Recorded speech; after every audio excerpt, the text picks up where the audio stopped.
What's going on, everybody? Welcome and good morning. Today is Tuesday, April 26th, right? 2022. My name is Jeremy, and this is my first cup. Good morning, Josh and Liz and Ray and Dennis and Tommy and Stacy and Andy and all the rest of you, whether you are watching live later or listening. Thank you for coming by for First Cup. Well, how are you? How was your Monday? How'd the week kick off? Have some good stuff going on? Did you train? Did you have success at work? Did you go to bed early like I did and catch up on sleep and then wake up and now your back feels funny? Just kind of reinforces all the muscles I use this weekend that I don't normally use. All those rotational muscles. It's really an interesting thing. The amount of punching, all that retraction, the erector muscles around the spine, those are rather fatigued right now. And I went and picked up a bucket of water to water some of the plants this morning and went, ooh, I'm feeling that. So we'll be taking it easy today. A lot of gentle movement. We'll not be going to the gym most likely today. There's no point in working out when your body hasn't recovered. Well, new comments. Here we go. And more and more and more. Andy said it was an amazing day yesterday. Stacy says, I wrote something for Miss Jenny. Hey, cool. I don't know what's going on there, but that's exciting. Had a meeting with Jenny. We talked about books. We talked about a few things. Had a client meeting. Had another client meeting. And then had another client meeting. I finished up work about 3 o'clock. It was absolutely beautiful out. Got outside. Took a look at the damage that the late storm last week had done to the lilacs. Wasn't as bad as I thought, which was good. There are definitely some branches that came down. A couple I'm going to have to chainsaw because they're split. And a few others that have so much exposed wood that they will probably not make it, but we will see. I'm not going to take them down. I'll let them fight for survival. And then I kind of walked around the woods and pulled some dead branches and found some old Christmas lights buried. I was like, what is this? And I pull it out, and it's an old incandescent bulb Christmas light.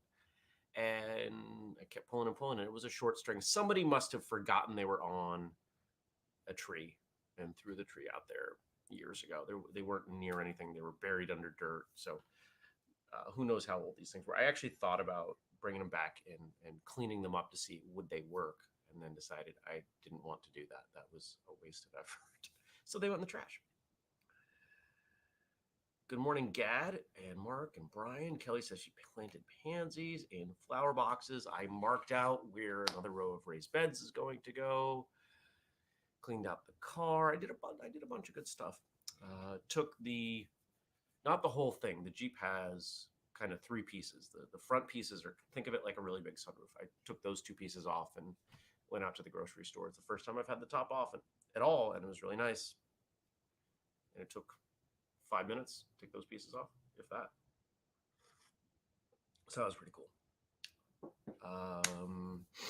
What else? Sent out those of you who ordered swag packs. Those are going out today. They went in the mailbox yesterday. There were 11 of them I had to make up and ship out. So that was kind of fun. And I was digging around like, what can I do? What can I do? And they're not all the same,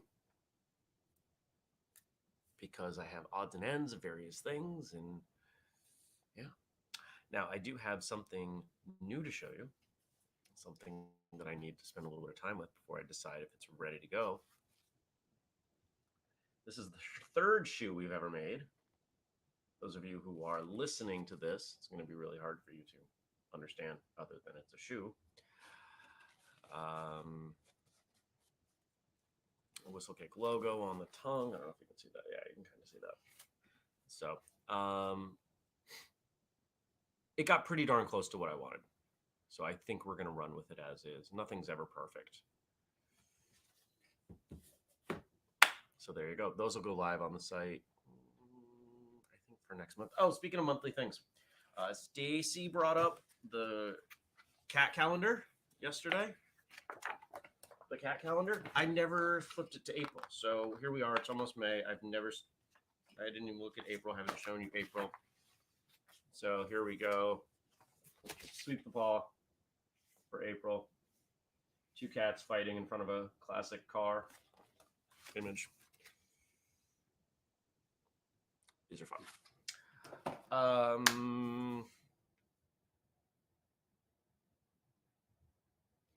Andy asked, am I going to take the doors off the Jeep? Eventually, yeah. Going up to the store, I'm still learning. This is a new thing. Think of it like anything else. The first time you do something takes a little while. You're unsure. The 400th time you do it, it's not a big deal. But yeah, eventually.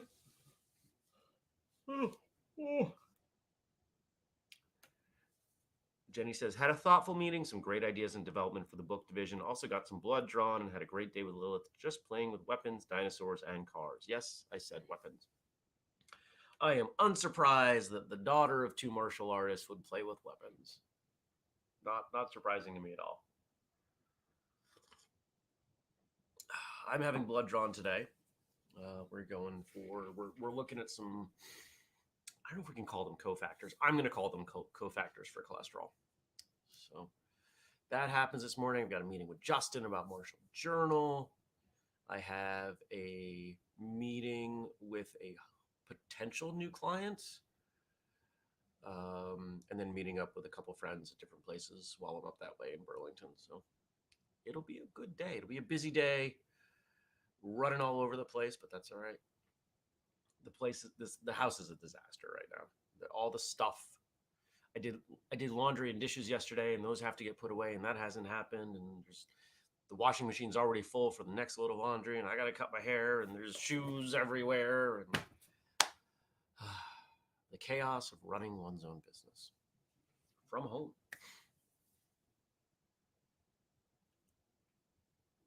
Jenny says, you shouldn't be surprised. She was a kicker since the womb. Ha! I love it. Anything else to say? Did you check out yesterday's episode with Jeff Nosanov? The only guest we've ever had who works for NASA. Not the only... Actually, wait, is that true? No, we had someone else. What was her name? She was a doctor, and I think she was an astronaut. There's this, I'm vaguely remember, I don't remember her name. I can vaguely remember her picture. And I remember finishing the interview and saying, that's an impressive person. I think she was like a competitive Taekwondo athlete, a doctor, and participated in, it may not have been NASA, but she had participated in somebody's space program. Anyway, we have some pretty cool people on the show. And Andy says, what hair? Well, it's getting a little long. The moment you can see that it thins in certain spots, that's where I cut it. Dennis says, I once had a NASA t-shirt.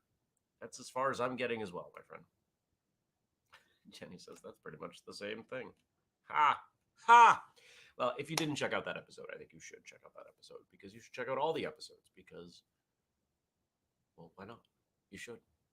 If you have time, they're pretty cool. I don't think there's anything else to say about what's going on with me. I'm kind of like looking around the house and thinking,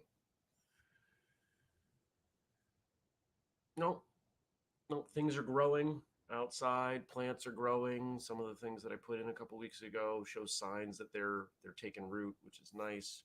A couple of the rhubarb crowns that I put in are coming up, but the other couple are not, and that's interesting. I'm wondering why. Especially since it was 2 packages of 2, and it appears to be 1 from each package that has come up, just based on where they are. Kelly's agreeing with me. Yes, running a business from home is tricky. Paperwork or laundry or vacuuming or play with the dog. So many potential distractions and piles everywhere. Yeah, there's an all-in weekend pile. There's a, if I go to Taekwondo tomorrow night, which I hope to tomorrow, pile. There's a swag pack pile. There's unpacking from the weekend pile. There's stool that I use to take down a hanging plant so I can water it because I watered the plants this morning. Yeah, lots of piles. All right. So, yesterday over on Facebook, I posed a question to all of you in the group.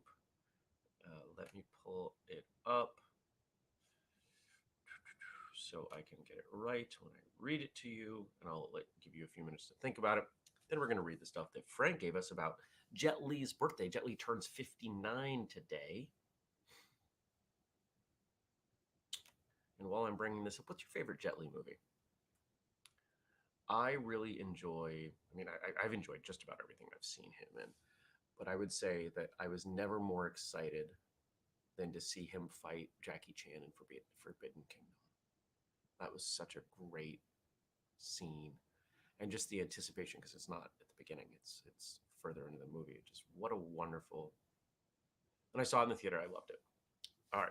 So this is what I posed over on Facebook. You can think about this. We're going to talk more about Jet Li, then we'll come back in a few minutes and we'll talk about these because some of you left some great stuff. Ever known someone who would benefit from martial arts training but wouldn't give it a shot?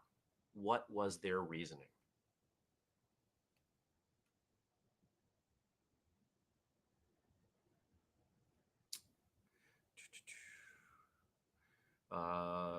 Ray, there are ways around that. You need a year or two of some stuff that'll create some openings in that heavy clay.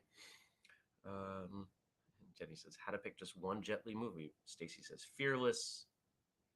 Jenny agrees Forbidden Kingdom was a great fight.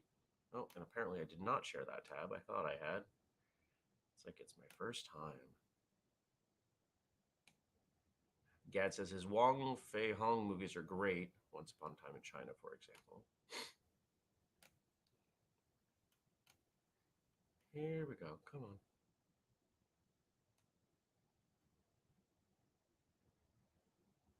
This one. There we go. Action star fellow martial artist Jet Li turns 59 today. And we've got a few quotes from him. First one, I believe the world is one big family and we need to help each other. I agree. And this is something I've been thinking about a lot of late. This idea that we are not a collection of individuals. Look at every other species on Earth. Okay, pretend we're not going to ultimately talk about humankind. Let's just take a look. When deer do what they're doing, they're making sure that they are passing on their genes and they're surviving as a species. Plants do this too. Every species does this too. They preserve their own individuality only so far as it helps the species. We're the only species on Earth that takes action beneficial to the individual but counterproductive to the species. And I find that really interesting. What would it look like if we didn't do that? Something for you to think about today. Number two, everything too fast is not good, but everything too slow is also not good. You need balance. That's why I like martial arts. It always tells you how to control your body, your mind, your heart. Balance. Balance can keep the world's peace. I think that's a very good thing. Yeah. This is why when I teach, most of what I teach when I'm traveling around and visiting is very, very slow, because very rarely does a school teach anything slowly. And to watch those light bulb moments, those epiphanies pop up as people work through things slowly and go, oh, I could do this here. This is what I'm supposed to do here. This is what my instructor was telling me about. This is what I've been trying to get to forever. And then slow becomes a little less slow, and then becomes a little faster, and then becomes kind of fast. And then maybe one day it's actually fast. Slow and correct is better than fast and wrong. Number three, learn the way and find your own way. That's as martial arts quote as I can think of. This idea that you are meant to find your own space within your training, that your forms, techniques, implementation, etc., should not look exactly like someone else's. Now there are times in say competition if you're doing maybe a synchronized form, yeah, you want that to look as exact as possible. That's a rare exception. That doesn't impact most of us. In fact, I see forms as more of a foundation. It's like a base language. It's like it's like music. Think of a song and think of all the ways that that song could be covered. Sometimes covers are terrible. Sometimes covers are really cool. But the more they deviate from the original, the more interesting they are. Let's see if any of you have anything to say to that. I wonder how many people know this. So Jetty says Jet Li is a thyroid warrior like me. If you've seen any photos of him, he looks better now, but he it was about a decade. He aged very very quickly. He's got some thyroid issues.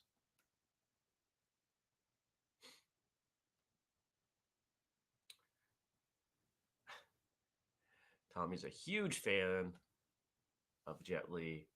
He does kung fu and tai chi just like Tommy. Take care, Andy. Jenny says Heroes, one of her all-time favorite movies. But I'm not sure it's my favorite Jet Li movie. He's great. Tommy likes the cover song analogy. Thank you. Thank you. I just came up with that one. I think about something like what's a good example? Here's a good example. Um, the song Africa, Toto and then Weezer covered it. And they're very, very similar. You've got the differences in the voice and the things that you can't get rid of, right? Like they're there, but it's really accurate. You listen to the two side by side, yeah, you're going to hear differences, but they're trying to be true to the original. And then you have something like Simon and Garfunkel's Sound of Silence versus Disturbed Sound of Silence. Quite different. Good in its own right. In fact, the biggest song that Disturbed ever put out. And it's a cover, but because they made it their own. It's pretty impressive. And there are plenty of other options like that. When I look at somebody doing a form, I like seeing what rules they're breaking. I like seeing them make it their own. And I would argue that if you look at high level forms competitors or even just someone doing a form, unless it is their own, it is not as impressive as it could be. You could teach me a form somebody else's way. I can watch all their details. I can nail all their details, and I'll probably do a pretty good job. It'll look pretty good. But you give me some time. Let me work on that form myself. Let me put my own nuance into it. And you're probably going to find it more impressive because I'm not that person. It's like the Taekwondo forms that I know. I don't really do them like a Taekwondo practitioner. And there are some in particular that look very much like karate because that's how I move. And I can do my best to make them look like Taekwondo. And with the earlier forms, I've had more practice and they look pretty accurate. But as you get into the higher rank forms, when there's one in particular, and I can't remember the name of it, but it is very much I can just feel it. I can feel the karate in it. And when I do it and I don't try to do it like a Taekwondo form, it feels really good. It comes through well. And people have said, yeah, that looks really good.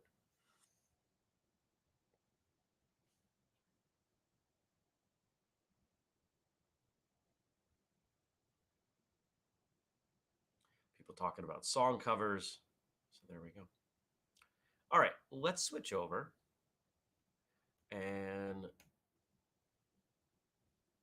let's talk about this idea of people not training and why they don't train. All right. So we've got 5 comments in here.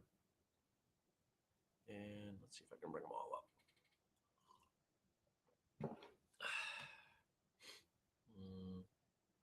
All right. So Daniel says time, no coordination are the reasons. Carla says time, not in shape.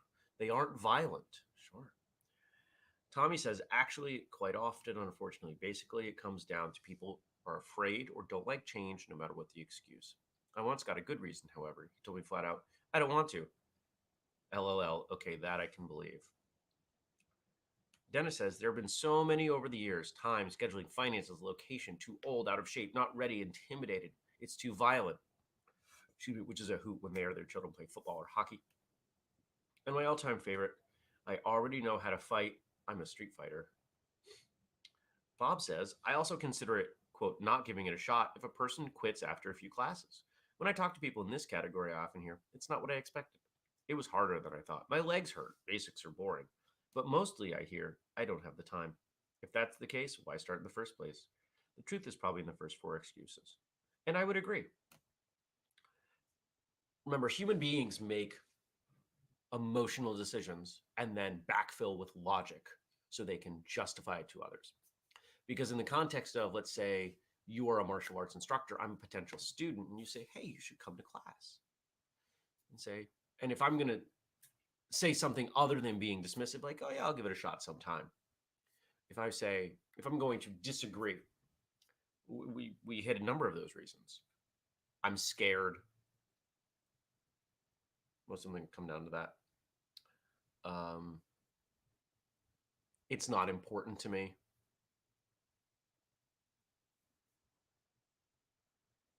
Yeah. Most of everything I think, can be lumped into one of those two categories: fear of looking silly, fear of it being too difficult, um, fear of liking it and it impacting other time commitments, fear of the financial implications of it, etc. But I'm not going to tell you that, because if I tell you I'm afraid that I'm not in good enough shape, I'm afraid of these other things, those are things that you can defend, that you can discuss. We can find a way forward. But as someone who doesn't want to do it, I don't want to do that. I don't want to give you the opportunity to help me. So I'm going to say something like, no, I'm really too busy. I already know how to fight, right? There's also another element in there where people don't like to make the wrong decision. And I continue to argue that this is one of the things that we do so poorly as an industry, that we focus so much in our internal discussions on style and instructor specific commentary and argument, that people on the outside, when they see it, they're fearful of making the wrong choice. I don't want to go to the wrong instructor. I don't want to take the, quote, wrong style. So they avoid doing anything entirely, because people would rather make no decision than a bad decision. You see this time and time again when you look at people who have options to improve their lives, and they want to improve their lives. They want a new job. They want a new car. They want this, that, or the other. They don't pull the trigger. They don't take action, because if they don't take action, they weren't wrong. You can lead a horse to water.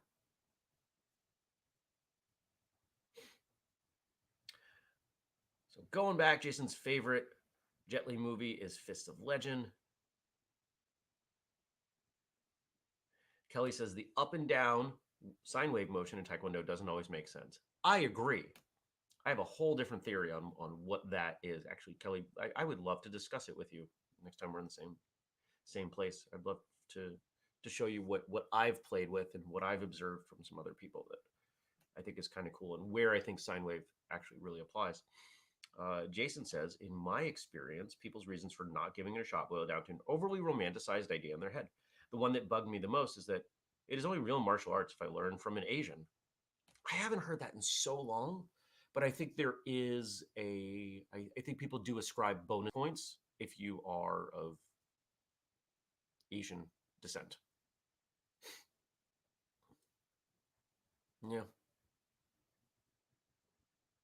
Because it's what we see in movies, right? The great master is always somebody in Asia. The best, I'll be honest, of all the people that I've ever learned from, let's see, how many people have I learned from who are of Asian descent? Very few. So I guess I'm not going to apply that standard. But I do have to say that the people that I've known who were the best were definitely not Asian. And the handful of people that I have that could be potential counterexamples, Doesn't matter to me.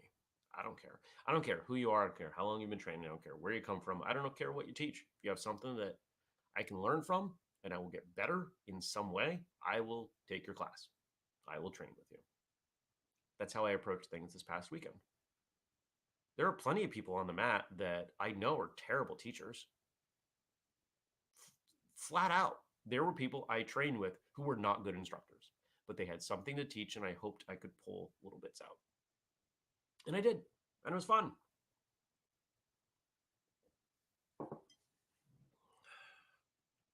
Jenny says, I'm not flexible. I don't want to hit anyone. I don't want to get hit. The getting hit one is probably, might almost deserve its own category, but it still, to me, falls under fear. How would I overcome this as a school owner? Because it's something I'm going to have to do at some point. This is where I think on your website you have something like what to expect. And this is where you talk about the first few classes and you address these concerns. I don't want to get hit. Martial artists in our program don't get hit hard. New students do not get hit at all. We are about respect. We are not about beating each other. Things like that.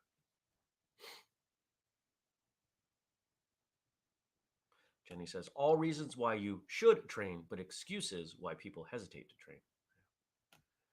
Tommy says, he's Native American, so you can only learn to make circle fires from us. Ugh, silly.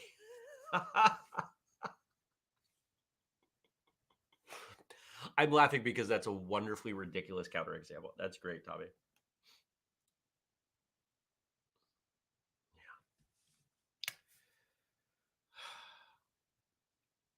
This is something that I find to be very frustrating, and of course, it doesn't just happen with martial arts. People have reasons for not doing everything, and what it really comes down to is priorities. And people really get mad about this. I saw somebody, this came up on Facebook, and I felt like I didn't do a great job of expressing what I was saying because I think he felt like I was disagreeing with him when actually I was agreeing with him.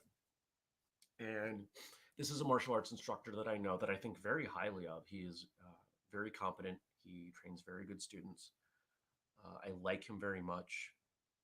I don't agree with some of his professional communications. I think sometimes he tries to leverage guilt to maintain students, and I think it is. I don't think it makes him or his school look good. And he'd put out a post sort of like this: the idea that people were less likely to commit to certain things that he was working on professionally within the martial arts world. For a time, there were fewer options, right? We were kind of all closed down. And as options come up, people are doing less and less with what he's doing. And he was finding some frustration in that. And he wrote kind of a long post, and I understood. I felt it.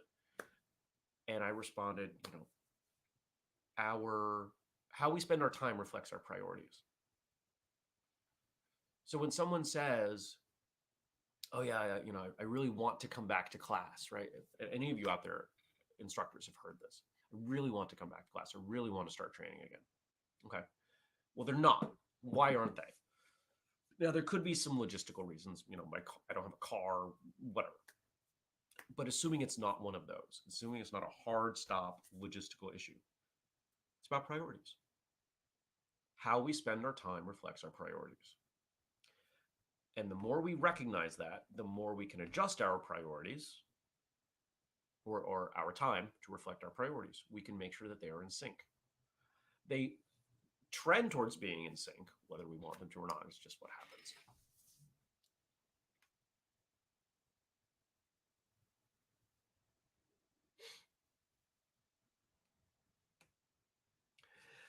So Jason's following up on what he said about Asian instructors.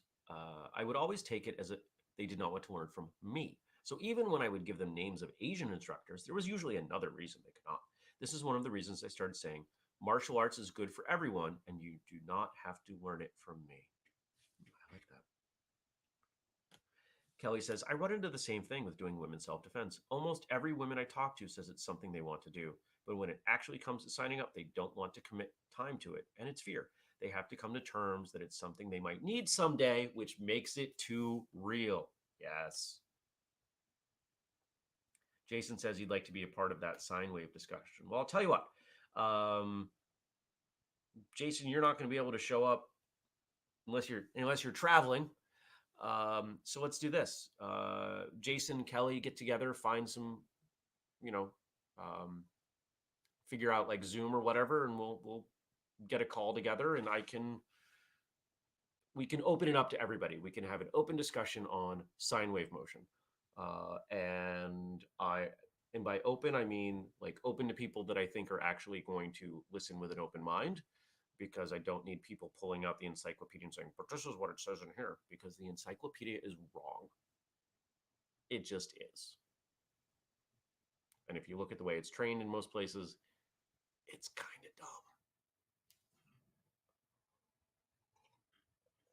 of dumb. The idea that you would train to be unstable on the ground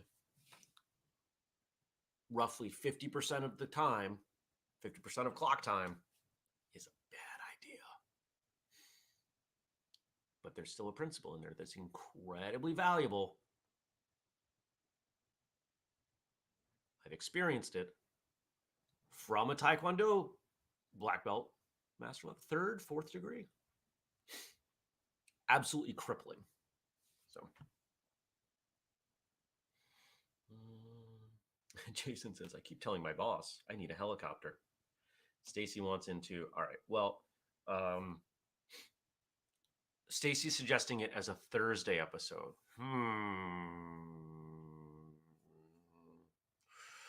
Let's do it as a discussion, and let's record it, and let's see if it's valuable enough for a Thursday episode, if it comes through well.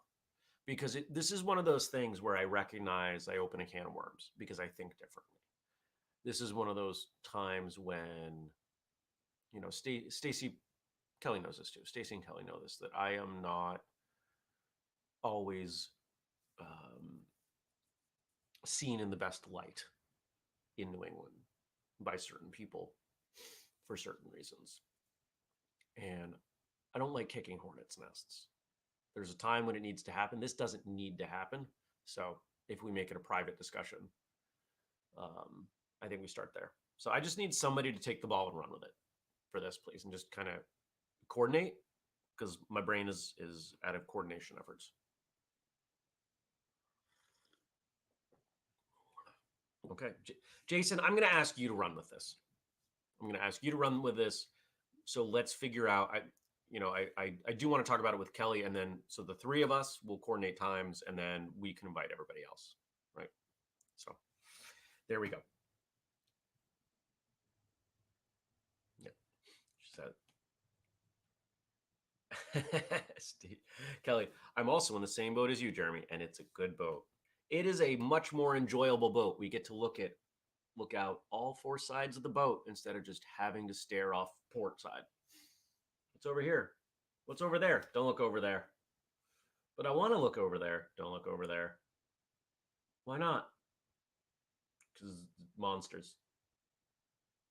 How about if I look over there, to the bow where we're headed? Nope. Why not? You're not ready. What does that mean? I'll tell you later. Yeah.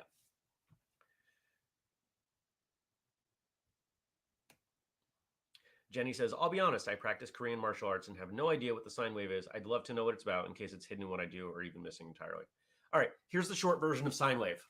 And unless you've actually read A Killing Art by Alex Gillis, you probably don't know this. Sine wave motion is a motion that occurs in ITF Taekwondo forms in many sections, especially early forms, where as you step, your head comes up, right? So it's a sine wave. If you remember, what would that be? Algebra 2, sine, cosine, tangent, right? you could graph the equations using the sine function. And the head essentially does this. And if you're listening, I don't know how you're going to get that, but your head comes up and then comes back down as you step through. So as your feet come together as you're stepping, your head raises up and then it raises down or falls down.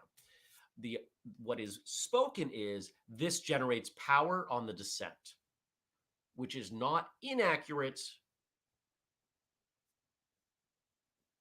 but it is such an exaggerated element, as I see it, that it is counterproductive. What we find out in the research that Alex did for the book is that as Taekwondo started to segment in the 80s, and General Choi lost control over what became WTF, now WT, and he created a new set of forms, he pretty much just one day said, this is how we move, because he needed it to look visually different. Sine wave is not hundreds of years old. It's like 30 years old. So there you go. Jason says, sorry, Jeremy, didn't mean to hijack the show. Totally all right. See you, Liz.